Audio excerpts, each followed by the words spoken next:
ஆழ்ந்து பார்த்தோமானால் இங்கு பாண்டிய நாட்டு மன்னன் எந்த தவறுமே செய்யாதது போலதான் இருக்கின்றது. ஆனால் ஏன் குதிரை சேவகனாய் உருவெடுத்து வந்த சுந்தரேசர் ஏன் பாண்டிய நாட்டு மன்னனை அவமதிக்கின்றார்? மேம்போக்காக பார்த்தால் பாண்டி நாட்டு மன்னன் தவறு செய்யாதது போலவே தோன்றும். ஆழ்ந்து பார்த்தால் ஒரு அரசனுக்கு தேவையான அடிப்படை குணம் அகக்கண் மலர்ந்திருத்தல்.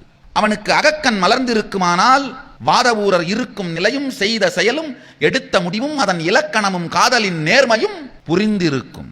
அரசின் நடைமுறைகளில் நல்லவனாயிருந்தாலும் வாழ்க்கையின் அடிப்படையான ஒரு தேவையான அகக்கண் மலராதவனாய் இருந்ததனால் அவனுடைய பொறுப்பை அவன் செய்தாலும் முழுமையான தகுதியை அவன் பெற்றிருக்கவில்லை.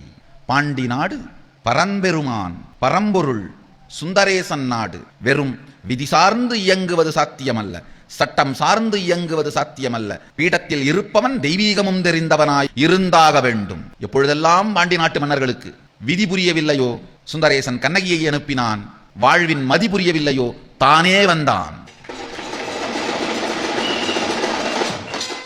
மீண்டும் திருவிளையாடல் பகவானின் நேரலை சத்சங்கம் சித்திரை பெருவிழா ஏப்ரல் 18 முதல் இரவு 8 மணிக்கு இணையுங்கள்.